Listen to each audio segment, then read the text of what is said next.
அடிமை அரபு நாடுகளில் இருக்கக்கூடிய எண்ணெய் தளங்களையும் அமெரிக்க நலன்களையும் ஓயாமல் தொடர்ச்சியாக பொளந்து கட்டும் ஈரானும் கதரும் அடிமை அரபு ஜியோனிச தலைவர்களும் பற்றி எரியும் மத்திய கிழக்கும் ஹெர்முஸ் ஜலசந்தி பிரதேசத்தினை முழுமையாக கட்டுப்பாட்டுக்குள் கொண்டு வருவதற்கு 5000 அமெரிக்க அதிகாரிகளை கடற்படை சிப்பாய்களை களமிறக்கப் போகும் டொனால்ட் ட்ரம்பும் ஈரானுக்குள்ளே தயார் நிலையில் வைக்கப்பட்டிருக்கக்கூடிய 5000க்கும் அதிகமான கல்லறைகளும் அவசரமாக சவுதி அரேபியாவை விட்டு வெளியேறும் அமெரிக்க அதிகாரிகளும் ராஜதந்திரிகளும் அமெரிக்க அதிகாரிகளின் உயிர்களை பாதுகாப்பதற்கு மும்முரமாக செயற்பட்டு வரும் அடிமை சவுதி அரேபிய அரசாங்கமும் 24 மணித்தியாலங்களுக்குள் படுகாயங்களுக்குள்ளாக்கப்பட்டிருக்கக்கூடிய 177 இஸ்ரேலி ஆக்கிரமிப்பு நிலத்திடர்களும் கொல்லப்பட்டிருக்கக்கூடிய டசன் கணக்கான நிலத்திடர்களும் இஸ்ரேலி ஆக்கிரமிப்பை தொடர்ச்சியாக பொளந்து கட்டி வரும் ஈரானிய ஏவுகணைகளும் கடந்த 12 மணித்தியாலங்களுக்குள் இலக்கு வைக்கப்பட்டிருக்கக்கூடிய அமெரிக்காவினுடைய 5 எண்ணெய் கப்பல்களும்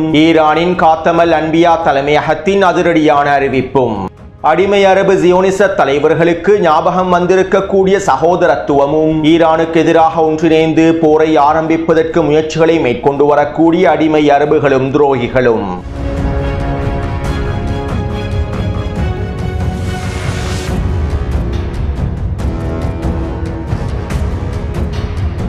இது ஈரான் அப்டேட்டின் 44வது காணொளியாகும். இன்று காலையில் பதிவிட்ட காணொளியை பார்வையிடாதவர்கள் அவசரமாக கீழே இருக்கக்கூடிய லிங்கினை பயன்படுத்தி பார்வையிடுங்கள். மேலும் இதன் மூலமாக அடிமை அரபு நாடுகளின் எண்ணெய் தளங்களை இலக்கு வைத்து ஈரான் எவ்வாறு தாக்குதல்களை மேற்கொண்டு வருகின்றது என்பதனை உங்களுக்கு தெளிவாக புரிந்து கொள்ள முடியும். அத்தோடு இன்று காலை சவுதி அரேபியாவின் தலைமையில் விசேட அமர்வு ஒன்று நடைபெற்றிருந்தது. இந்த அமர்விலே சவுதி அரேபியாவினுடைய வெளியுறவுத்துறை அமைச்சரும் ஏனைய அடிமை அரபுகளுடைய வெளியுறவுத்துறை அமைச்சர் துருக்கி, அசர்பைஜான் மற்றும் பாகிஸ்தானினுடைய வெளியுறவுத்துறை அமைச்சர்களும் கலந்து கொண்டிருந்தார்கள். ஒட்டுமொத்த அடிமை அரபுகளும் துரோகிகளும் ஒன்றிணைந்து பேச்சுவார்த்தைகளை மேற்கொண்டு ஈரானுக்கு எதிரான கண்டன அறிக்கைகளை வெளியிட்டுள்ளார்கள். மத்திய கிழக்கில் இருக்கக்கூடிய அரபு நாடுகளுக்கு எதிராக ஈரான் மேற்கொண்டு வரக்கூடிய ஏவுகணை தாக்குதல்களையும் ட்ரோன் தாக்குதல்களையும் நாங்கள் வன்மையாக கண்டிக்கின்றோம். ஈரான் எங்களுடைய நாடுகளின் இறையாண்மையை மதிக்க வேண்டும். அரபு நாடுகளின் இறையாண்மையை மதிக்க வேண்டும். ஈரான் தற்போதே அதனுடைய அனைத்து ட்ரோன் தாக்குதல்களையும் ஏவுகணை தாக்குதல்களையும் நிறுத்திவிட வேண்டும். ஈரான் இவ்வாறு தாக்குதல்களை நிறுத்தாவிட்டால் நாங்களும் எங்களுடைய அடுத்த கட்ட தாக்குதல்களை ஆரம்பிப்போம். இதற்கு மேலும் எங்களுக்கு ஈரானின் தாக்குதல்களை பொறுத்துக் கொள்ள முடியாது. மேலும் இதற்கான பதிலடிகளை நாங்கள் ஒன்றிணைந்து வழங்குவதற்கு தயாராகவே இருக்கின்றோம் என ஒட்டுமொத்த அடிமை அரபுகளும் துரோகிகளும் ஒன்றிணைந்து ஈரானுக்கு எதிரான கண்டன அறிக்கைகளையும் மிரட்டல்களையும் வெளியிட்டுள்ளார்கள். அத்தோடு ஈரானுக்கு உச்சழுத்தத்தை வழங்கும் நோக்கில் ஈரானினுடைய தாக்குதல்களை முழுமையாக நிறுத்தும் நோக்கத்தில் ஈரானுக்கு எதிரான தாக்குதல் ஒன்றை பதிலடி தாக்குதல் ஒன்றை மேற்கொள்வதற்கு அடிமை அரபுகளும் துரோகிகளும் ஒன்றிணைந்து திட்டமிட்டிருப்பதாக தகவல்கள் வெளியாகியுள்ளன. ஈரானினுடைய தாக்குதல்கள் தொடர்ச்சியாக மேற்கொள்ளப்பட்டு வருவதனால் இந்த தாக்குதலினால் அமெரிக்காவும் இஸ்ரேலி ஆக்கிரமிப்பும் விரக்தியடைந்து குழப்பமடைந்திருப்பதனால் அடிமை அரபுகளுடைய துரோகிகளுடைய முதலாளிகள் கோபமடைந்திருப்பதனால் தற்போது இந்த அடிமைகள் ஈரானுக்கு எதிரான பதிலடி தாக்குதல்களை மேற்கொள்வதற்கு திட்டமிட்டுள்ளார்கள். ஈரானுக்கு எதிராக ஒரு வரையறுக்கப்பட்ட பதிலடி தாக்குதல்களை மேற்கொள்வதற்கு இவர்கள் ஒன்றிணைந்து திட்டமிட்டிருப்பதாக தகவல்கள் கசிவடைந்துள்ளன. அதாவது அடிமை அரபு நாடுகளிலே இருக்கக்கூடிய மத்திய கிழக்கு பிராந்தியத்திலே இருக்கக்கூடிய அமெரிக்காவினுடைய நலன்களை இஸ்ரேலி ஆக்கிரமிப்பினுடைய நலன்களை பாதுகாப்பதற்கு மத்திய கிழக்கு பிராந்தியத்திலே இஸ்ரேலி ஆக்கிரமிப்பினுடைய இருப்பை உறுதி செய்வதற்கு அமெரிக்காவையும் இஸ்ரேலி ஆக்கிரமிப்பையும் திருப்திப்படுத்துவதற்கு அவர்களை பாதுகாப்பதற்கு தற்போது ஈரானுக்கு எதிராக அனைவரும் ஒன்றிணைந்துள்ளார்கள். 70,000க்கும் அதிகமான பலஸ்தீனிய மக்கள் இனப்படுகொலை செய்யப்படும் போது இஸ்ரேலி ஆக்கிரமிப்புக்கு எதிராகவும் அமெரிக்காவுக்கு எதிராகவும் ஒன்றிணையாத இந்த அடிமை அரபுகளும் துரோகிகளும் பலஸ்தீனிய பெண்கள் பலஸ்தீனிய குழந்தைகள் அளிக்கப்படும் போது இஸ்ரேலி ஆக்கிரமிப்புக்கு எதிராகவும் அமெரிக்காவுக்கு எதிராகவும் ஒன்றிணையாத இந்த அடிமை அரபுகள் தற்போது மத்திய கிழக்கு பிராந்தியத்திலே இருக்கக்கூடிய அவர்களுடைய நாடுகளிலே இருக்கக்கூடிய அவர்களுடைய முதலாளிகளின் நலன்களை பாதுகாப்பதற்காக ஒன்றிணைந்துள்ளார்கள். அமெரிக்காவின் நலன்களை பாதுகாப்பதற்காக இஸ்ரேலி ஆக்கிரமிப்பின் இருப்பை பாதுகாப்பதற்காக ஈரானுக்கு எதிராக ஒன்றிணைந்துள்ளார்கள். மேலும் இவ்வாறு அடிமை அரபுகளும் துரோகிகளும் ஒன்றிணைந்திருப்பது ஆச்சரியமான விடயமல்ல. இது எதிர்பார்த்த விடயம்தான். மேலும் இதற்கு ஈரானும் எதிர்ப்பற்றுக்களும் தயாராகவே இருக்கின்றார்கள். அடிமை அரபு நாடுகளும் துரோகிகளும் ஈரானுக்கு எதிரான நேரடியான போரை ஆரம்பித்தால் அவற்றை எதிர்கொள்வதற்கு ஈரான் தயாராகவே இருக்கின்றது. மேலும் இதற்காகத்தான் ஈரான் காத்துக் கொண்டிருக்கிறது. இருக்கின்றது. தியாகி இமாம் அலி கமேனி அவர்கள் மூட்டியிருக்கக்கூடிய தீயின் அடுத்த கட்டத்திற்கு ஈரானிய தலைவர்களும் ஈரானிய இராணுவமும் ஈரானிய மக்களும் எதிர்ப்பச்சுக்களும் முழுமையாக தயாராகவே இருக்கின்றார்கள்.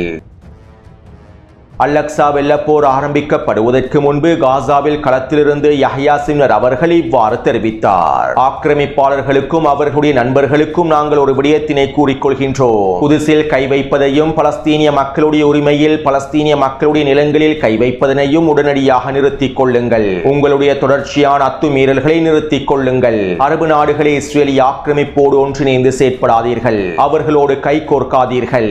இல்லாவிட்டால் நாங்கள் ஆரம்பித்து வைக்கக்கூடிய யுத்தம் மத்திய கிழக்கு பிராந்தியம் முழுவதும் பரவும். இந்த யுத்தத்திலே ஒட்டுமொத்த மத்திய கிழக்கும் பற்றி எரியும். மேலும் யுத்தம் என்று வந்துவிட்டால் அங்கு பசுமை என்று எதுவுமே இருக்காது.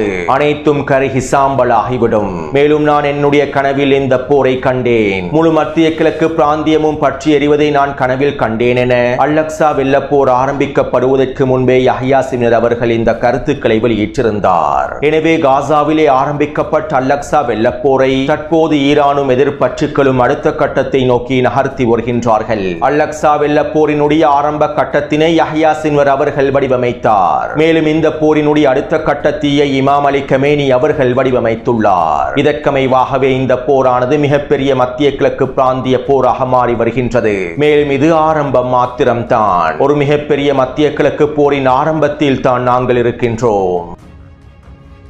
அடுத்து இன்று காலையில் நடைபெற்ற வெளியுறவுத்துறை அமைச்சர்களின் ஒன்று கூடலுக்கு பின்பு சவுதி அரேபியாவினுடைய வெளியுறவுத்துறை அமைச்சர் ஈரானுக்கு எதிரான கடுமையான விமர்சனங்களை முன்வைத்திருந்தார். இஸ்லாமிய நாடுகளை தாக்கிக் கொண்டே இஸ்லாமிய கொள்கையை பாதுகாப்பதாக அவர்கள் உரிமை கோருகின்றார்கள் என சவுதி அரேபியாவின் வெளியுறவுத்துறை அமைச்சர் ஈரானுக்கு எதிரான கருத்துக்களை வெளியிட்டிருந்தார். மேலும் இதுதான் ஈரானின் சகோதரத்துவமா என்றும் அவர் கேள்விகளை எழுப்பியிருந்தார். காசாவிலே பலஸ்தீனிய மக்கள் இனப்படுகொலை செய்யப்படும் போது வராத சகோதரத்துவம், பலஸ்தீனிய குழந்தைகளும் பலஸ்தீனிய பெண்களும் பலஸ்தீனிய கர்ப்பிணி தாய்மார்களும் படுகொலை செய்யப்படும் போது வராத சகோதரத்துவம், உணவில்லாமல் நீரில்லாமல் பலஸ்தீனிய மக்கள் பட்டினியினால் பல மாதங்களாக தவித்துக் கொண்டிருக்கும் போது வராத சகோதரத்துவம், பலஸ்தீனிய மக்களுடைய வீடுகள் உடைமைகள் சொத்துக்கள் அழித்து தரைமட்டமாக்கப்படும் போது வராத சகோதரத்துவம், ஈரானிய மக்களுக்கு எதிராக தாக்குதல்களை மேற்கொள்ளும் போது வராத சகோதரத்துவம், ஈரானிய மக்களுக்கு எதிராக ஈரானில் இருக்கக்கூடிய முஸ்லிம்களுக்கு எதிராக தாக்குதல்களை மேற்கொள்வதற்கு அமெரிக்காவுக்கும் இஸ்ரேலிய ஆக்கிரமிப்புக்கு முழுமையான அனுமதியை வழங்கும் போது வராத சகோதரத்துவம், தங்களுடைய நாடுகளில் இருக்கக்கூடிய அமெரிக்க தளங்களையும் இஸ்ரேலிய ஆக்கிரமிப்பு நலன்களையும் பலஸ்தீனிய மக்களை இனப்படுகொலை செய்வதற்கும் ஈரானிய மக்களை இனப்படுகொலை செய்வதற்கும் வழங்கும் போது இருக்காத சகோதரத்துவம் தற்போது மாத்திரம் வந்துவிட்டதா?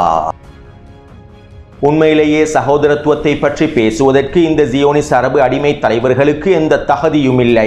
தங்களுடைய பொருளாதாரத்தை பாதுகாத்துக் கொள்வதற்காக, பொருளாதாரத்தை வலுப்படுத்திக் கொள்வதற்காக, தங்களுடைய ஆட்சி அதிகாரங்களை வலுப்படுத்தி பாதுகாத்துக் கொள்வதற்காக பலஸ்தீனிய மக்களுக்கு எதிராக செயற்பட்டு பலஸ்தீனிய மக்களுடைய முதுகில் குத்திய இந்த அடிமை அரபு தலைவர்கள், ஈரானிய மக்களுக்கு எதிரான ஆக்கிரமிப்புக்கு முழுமையான ஆதரவை வழங்கிய இந்த அடிமை அரபு தலைவர்கள் நிச்சயமாக அவர்களுடைய பொருளாதாரத்தையும் ஆட்சி அதிகாரங்களையும் இழந்து விடுவார்கள்.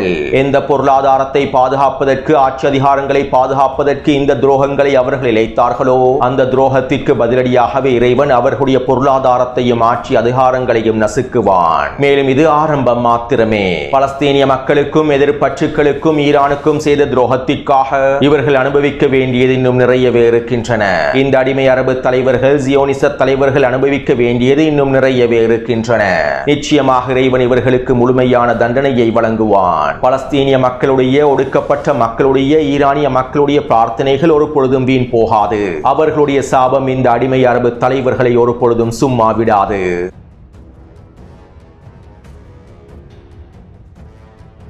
அடுத்து ஈரான் அதனுடைய பதிலடி தாக்குதல்களை வீரியமாக மேற்கொண்டு வருகின்றது. சவுதி அரேபியாவிலும் ஐக்கிய அரபு அமீரகத்திலும் கத்தாரிலும் இருக்கக்கூடிய எண்ணெய் தளங்களையும் எரிவாயு தளங்களையும் ஈரான் பொளந்து கட்டி வரும் சந்தர்ப்பத்தில் ஹெர்முஸ் ஜலசந்தி பிரதேசத்தினூடாக அமெரிக்காவினுடைய எண்ணெய் கப்பல் ஒன்று தப்பிச் செல்வதற்கு முயற்சி செய்தது.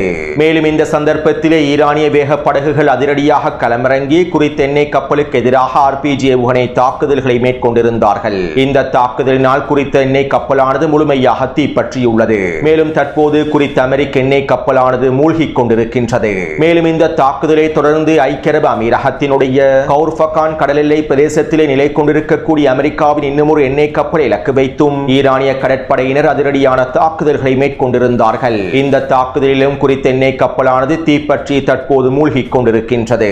இதைத் தொடர்ந்து கத்தாரினுடைய கடல் எல்லை பிரதேசத்திலே நிலை கொண்டிருக்கக்கூடிய அமெரிக்காவின் இன்னும் ஒரு கப்பலை இலக்கு வைத்து எண்ணெய் கப்பலை இலக்கு வைத்து தாக்குதல்களை மேற்கொண்டார்கள். இந்த தாக்குதலினால் தற்போது குறித்த எண்ணெய் கப்பலும் தீப்பற்றி மூழ்கிக் கொண்டிருக்கின்றது. இதைத் தொடர்ந்து மீண்டும் ஐக்கிய அரபு அமீரகத்திற்கு தெற்கு பிரதேசத்திலே இன்னும் ஒரு அமெரிக்க எண்ணெய் கப்பலையும் ஹெர்முஸ் ஜலசந்தி பிரதேசத்தின் வடக்கு பகுதியிலே இன்னும் ஒரு அமெரிக்க எண்ணெய் கப்பலையும் இலக்கு வைத்து தாக்குதல்களை மேற்கொண்டுள்ளார்கள். கடந்த 20 மணித்தியாலங்களுக்குள் மாத்திரம் ஹெர்முஸ் ஜலசந்தி பிரதேசத்திலும் பாரசீக வளைகுடா பிரதேசத்திலும் அமெரிக்காவினுடைய 5 எண்ணெய் கப்பல்கள் இலக்கு வைக்கப்பட்டுள்ளன.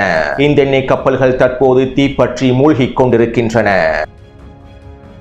அதே போன்று இன்று காலை 8 மணி அளவில் சவுதி அரேபியாவின் மேற்கு பிரதேசத்திலே இருக்கக்கூடிய செங்கடல் பிரதேசத்தோடு தொடர்பு பட்டிருக்கக்கூடிய யன்பு துறைமுகத்தை இலக்கு வைத்து ஈரான் ட்ரோன் தாக்குதல்களை மேற்கொண்டிருந்தது. கிட்டத்தட்ட 10 ட்ரோன் தாக்குதல்கள் மேற்கொள்ளப்பட்டிருந்தன.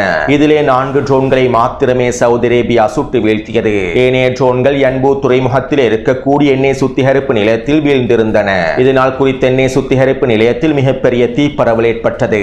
அது மட்டுமல்லாமல் குறித்த எண்ணெய் சுத்திகரிப்பு நிலையத்தின் முக்கியமான பகுதிகள் அளிக்கப்பட்டிருப்பதாகவும் இதனால் மிகப்பெரிய சேதம் ஏற்பட்டிருப்பதாகவும் தெரிவிக்கப்படுகின்றது. அத்தோடு யன்பு துறைமுகத்தில் இருக்கக்கூடிய எண்ணெய் தொட்டியை இலக்கு வைத்தும் தாக்குதல்கள் மேற்கொள்ளப்பட்டுள்ளன. இந்த தாக்குதலிலே குறித்த எண்ணெய் தொட்டியும் முழுமையாக அளிக்கப்பட்டுள்ளது. மேலும் அமெரிக்க கடற்படையினுடைய மிக முக்கியமான தளவாட துறைமுகமாகவே சவுதி அரேபியாவின் யன்பு துறைமுகம் காணப்படுகின்றது. குறித்த துறைமுகத்தில் தான் அமெரிக்காவினுடைய போர்க்கப்பல்கள் அதிகமாக நிலை கொள்கின்றன. அமெரிக்க கடற்படைக்கு தேவையான தளவாட உதவிகள் குறித்த துறைமுகத்திலிருந்தே வழங்கப்படுகின்றன. மேலும் தற்போது குறித்த துறைமுகத்தின் எண்ணெய் உற்பத்தி தளங்களையே தட்டி தூக்கியுள்ளார்கள். இதனால் யன்பு துறைமுகத்தின் எண்ணெய் சுத்திகரிப்பு நிலையமானது முழுமையாக மூடப்பட்டு விட்டதாகவும் எண்ணெய் உற்பத்திகள் முழுமையாக நிறுத்தப்பட்டு விட்டதாகவும் சவுதி அரேபியா அறிவித்துள்ளது. இந்த தாக்குதலை தொடர்ந்து குவைட்டிலே இருக்கக்கூடிய அல்மினா அல் அஹ்மதி மற்றும் மினா அப்துல்லா எண்ணெய் சுத்திகரிப்பு நிலையங்களை இலக்கு வைத்து ஈரான் தாக்குதல்களை மேற்கொண்டிருந்தது. 15க்கும் அதிகமான ட்ரோன் தாக்குதல்கள் குறித்த 2 எண்ணெய் சுத்திகரிப்பு நிலையத்தை இலக்கு வைத்தும் மேற்கொள்ளப்பட்டுள்ளன. இதனால் தற்போது குவைட்டினுடைய மிக முக்கியமான 2 எண்ணெய் சுத்திகரிப்பு நிலையங்களும் சேதமடைந்துள்ளன. மேலும் எண்ணெய் உற்பத்திகள் முழுமையாக இழுத்து மூடப்பட்டுள்ளன. இதைத் தொடர்ந்து துபாயிலே இருக்கக்கூடிய பிரான்சின் மிக முக்கியமான இராணுவ கட்டளை தளத்தை இலக்கு வைத்தும் குறித்த கட்டளை தளத்திலே இருக்கக்கூடிய எண்ணெய் தொட்டிகள் இலக்கு வைத்தும் ட்ரோன் தாக்குதல்கள் மேற்கொள்ளப்பட்டன. இந்த தாக்குதலிலே குறித்த பிரான்சிய தளமானது சேதத்திற்குள்ளாக இருப்பதாக உறுதி செய்யப்பட்டுள்ளது. இந்த தாக்குதலை தொடர்ந்து பஹ்ரைனில் இருக்கக்கூடிய எண்ணெய் தளங்களை இலக்கு வைத்தும் எண்ணெய் தொட்டிகளை இலக்கு வைத்தும் தாக்குதல்கள் மேற்கொள்ளப்பட்டுள்ளன. அத்தோடு இந்த தாக்குதல்களை தொடர்ந்து ஈரானின் காத்தமல் அன்பியா தலைமையகத்தின் ஊடக பேச்சாளர் இவ்வாறு தெரிவித்தார். ஈரான் இஸ்லாமிய குடியரசின் எரிசக்தி தளங்களை எண்ணெய் தளங்களை இலக்கு வைத்து தாக்குதல்களை மேற்கொண்டு எதிரியும் அதனுடைய நட்பு நாடுகளும் ஒரு மிகப்பெரிய தவறை செய்துவிட்டார்கள். நாங்கள் ஏற்கனவே எதிரிகளுக்கு எச்சரிக்கைகளை வழங்கியிருந்தோம். எங்களுடைய எரிசக்தி தளங்களை இலக்கு வைத்து உட்கட்டமைப்புகளை இலக்கு வைத்து தாக்குதல்களை மேற்கொண்டால் அதற்கான பதிலடி தாக்குதல்களை வீரியமாக மேற்கொள்வோம் என நாங்கள் எச்சரிக்கைகளை வழங்கியிருந்தோம். மேலும் இதற்கமைவாகவே தற்போது நாங்கள் எங்களுடைய பதிலடிகளை தொடர்ச்சியாக வழங்கி வருகின்றோம். இன்னும் எங்களுடைய பதிலடிகள் முழுமை பெறவில்லை. எதிரிகளின் தாக்குதலுக்கான பதிலடிகள் காத்துக் கொண்டிருக்கின்றன. அத்தோடு மீண்டும் ஈரானின் எரிசக்தி தளங்களை இலக்கு வைத்து தாக்குதல்கள் மேற்கொள்ளப்பட்டால் நாங்கள் எதிரியினுடைய உள்கட்டமைப்புகளையும் எதிரியின் நண்பர்களின் உள்கட்டமைப்புகளையும் இலக்கு வைத்து தாக்குதல்களை மேற்கொள்வோம். இதற்கு முன்பு யாருமே கண்டிராத அளவுக்கு இந்த தாக்குதல்கள் மேற்கொள்ளப்படும். மேலும் இந்த தாக்குதலின் மூலமாக எதிரியும் அதனுடைய நண்பர்களும் கடுமையான வலியை உணர்வார்கள். மேலும் நாங்கள் யுத்த களத்தில் அனைத்திற்கும் தயாராகவே இருக்கின்றோம். மத்திய கிழக்கு பிராந்தியத்தில் இருக்கக்கூடிய அமெரிக்க தளங்களும் அமெரிக்க நலன்களும் முழுமையாக வெளியேற்றப்பட வேண்டும். மத்திய கிழக்கு பிராந்தியத்திலே அமெரிக்காவினுடைய இருப்பு பூஜ்ஜியமாக்கப்பட வேண்டும். ஜியோனிஸ் ஆக்கிரமிப்பினுடைய இருப்பு பூஜ்ஜியமாக்கப்பட வேண்டும். அதுவரைக்கும் நாங்கள் எங்களுடைய தாக்குதல்களை நிறுத்தப் போவதில்லை. ஆக்கிரமிப்பாளர்கள் சரணடையும் வரை நாங்கள் இந்த போரை நிறுத்தப் போவதில்லை என காத்தமல் அன்பியா தலைமையகத்தின் ஊடக பேச்சாளர் தெரிவித்தார்.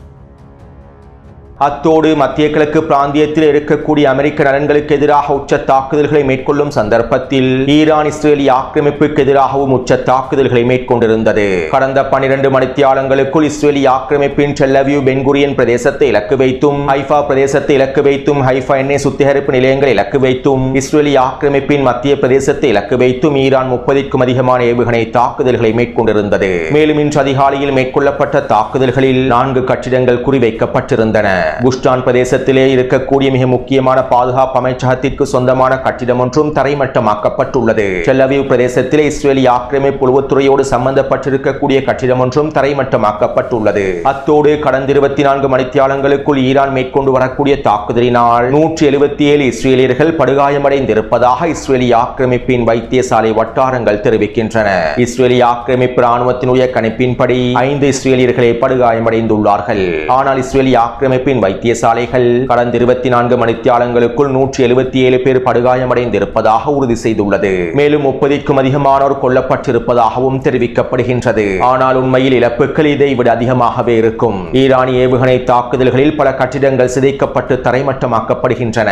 இருப்பினும் இஸ்ரேலிய ஆக்கிரமிப்பு அதனுடைய இழப்புகளை முழுமையாக மூடி மறைக்கின்றது. அத்தோடு சவுதி அரேபியாவில் இருக்கக்கூடிய அமெரிக்க அதிகாரிகள் அவசரமாக வெளியேறி வருவதாக தெரிவிக்கப்படுகின்றது.